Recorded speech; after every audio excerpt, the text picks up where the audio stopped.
Buenos días, Ecomundo, ojalá 4RD.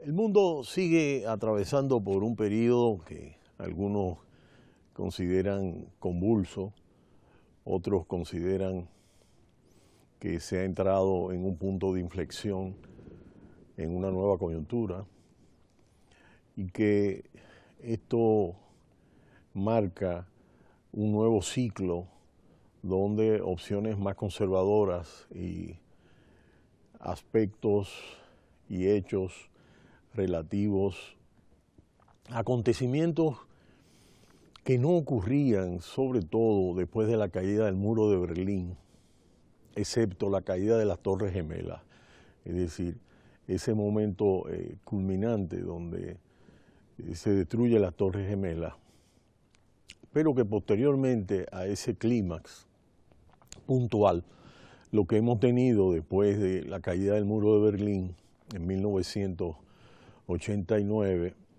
hacia acá es un periodo de larga estabilidad política, de ascenso de la democracia, de consolidación de opciones en torno a la democracia, lo cual es un elemento sumamente relevante. De hecho, las opciones de izquierda pues giraron hacia la lucha democrática. Y eso es un aspecto fundamental, y ahora con el ciclo del cierre de la desintegración de la FARC, que era la última guerrilla que quedaba viva en el hemisferio occidental, y lo que hemos estado viendo es la emergencia de aspectos del terrorismo yihadista, aspectos que indiscutiblemente, aunque son puntuales, han sucedido unos 10 atentados en unas 8 o 9 ciudades, en unos 8 o 9 destinos de Occidente, porque en Oriente eso es la norma cotidiana, en todo el conflicto religioso, racial que hay entre las diferentes minorías que existen en Oriente Medio en torno a Mahoma y a esa religión en particular. Y todo el conflicto, incluso entre Palestina e Israel, ha quedado prácticamente relegado en segundo lugar. Es la guerra de Siria, es el apoyo de Irán al Bashar al-Assad y es el cuestionamiento de Arabia Saudí a esa postura. Es la situación, por ejemplo, de Turquía en contra pero a propósito del Kurdistán, que plantea la separación y la constitución de una nueva república. Y es todo lo que esto implica desde el punto de vista geopolítico con la incursión de Rusia dentro de su área de influencia. Sumado ahora al tema de Corea del Norte, que antes había generado alguna tensión, la disputa sobre la posesión de unas islas pequeñas en el mar litoral de China, que elevó tensión en Oriente Medio, porque las tensiones entre las dos Coreas es algo habitual desde hace tiempo. Lo único que las alarmas se han disparado recientemente.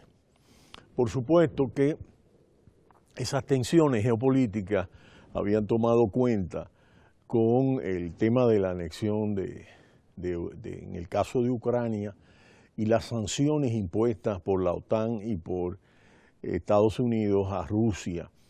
Y esto es un elemento dentro de toda una cadena de conflictos que se han generado y que el economista Nahuel Rubini, que hemos comentado aquí en Ecomundo, un economista prestigioso, premio Nobel, que es el único que avisoró y proyectó la gran crisis 2008-2009, la única similar a la crisis de 1929, que planteó que se estaban dando una serie de elementos geopolíticos que indiscutiblemente marcaban una tendencia que había que situar. Indiscutiblemente que estos son uno de los elementos importantes del análisis de gestión de riesgos de las grandes firmas transnacionales y multinacionales. El otro tema es el tema de desastres producidos por el cambio climático. y estamos viendo cómo el cambio climático está jugando un rol periódico. Ya no son los elementos propiamente accidentales del cambio climático, ¿no? Estamos viendo cómo, por ejemplo, en el país ahora de nuevo las lluvias destruyen el arroz en centenares de propiedades, destruyen puentes, destruyen caminos vecinales, destruyen viviendas, escuelas, crean situaciones difíciles en hospitales, inundan comunidades, llevan de nuevo a la pobreza a un conjunto de comunidades. Todo esto cuesta miles de millones de pesos. Ya no es la clásica pasada de los huracanes, que estábamos en la ruta de los huracanes, estamos como isla. De hecho, como islas, estamos dentro de los 10 países de mayor riesgo del cambio climático. Y como ciudad, Santo Domingo, entre las 5 principales.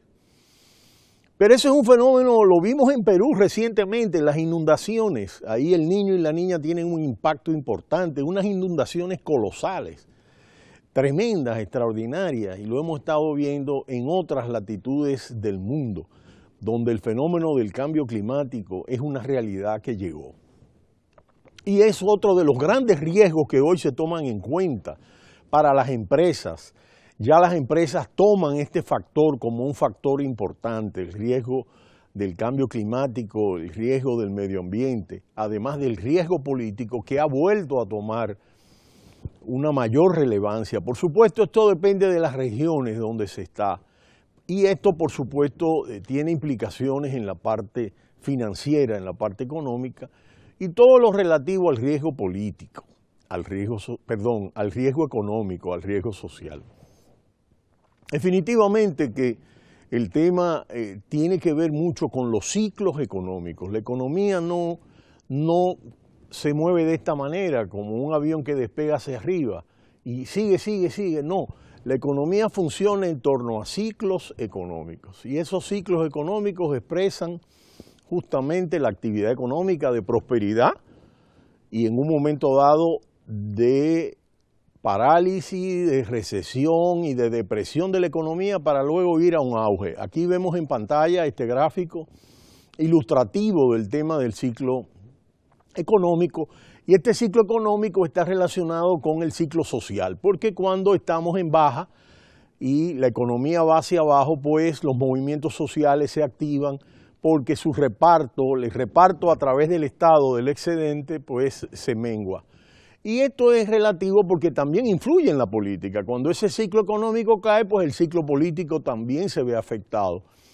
También el pensamiento, porque el pensamiento más conservador, el Main Street, el pensamiento del establecimiento conservador, cuando la economía viene hacia abajo, pues ese pensamiento duro conservador vuelve. Cuando la economía avanza, pues viene ese pensamiento más liberal, más de izquierda, más de centro izquierda. Y claro, lo que estamos viendo es un punto de inflexión y es lo que se discute. Pero llamo la atención sobre el pesimismo y lo decía, realmente si nosotros vemos la Primera y la Segunda Guerra Mundial, estamos hablando de entre 14 y 18 millones de muertos y 8 millones de desaparecidos en la Primera Guerra y 45 millones de muertos en la Segunda Guerra y 250 millones de migrantes. Lo que hemos visto de post-Segunda Guerra Mundial es algo completamente diferente y después de la caída del muro de Berlín, hasta que Francis Fukuyama, incluso ese notable intelectual, planteó que ya el mercado y la democracia pues iban a imponer en todo el mundo y que el modelo occidental pues iba a prevalecer y lo que vimos después de la caída de las Torres Gemelas es el tema justamente de todo el conflicto con Oriente y con las religiones en Oriente Medio que ha complejizado. El lunes, siguiendo con el tema del laboratorio francés, y vimos el laboratorio francés a propósito del laboratorio inglés del Brexit y de las elecciones norteamericanas, Jean-Marie Le Pen se apartó temporalmente de la presidencia del Frente Nacional. Y resultó claro para todos los analistas que esta separación es una maniobra de la candidata de ultraderecha para cortejar a los más moderados. Y este es un elemento, y aquí me detengo, porque lo que hemos estado viendo es la adhesión a Macron de tanto de Fillon como de otros candidatos de centro izquierda, y ahora el discurso de Le Pen buscando apoyo luego de su renuncia del Frente Nacional. De hecho, su padre en el día de ayer dio declaraciones diciendo que ella había sido muy débil y que él hubiese usado un discurso más duro, más relacionado con el discurso de Donald Trump. Pero será hasta mañana cuando continuaremos en Ecomundo, ojalá 4RD, analizando todos estos aspectos relativos a la economía global. No le cambie, Cita Cultural.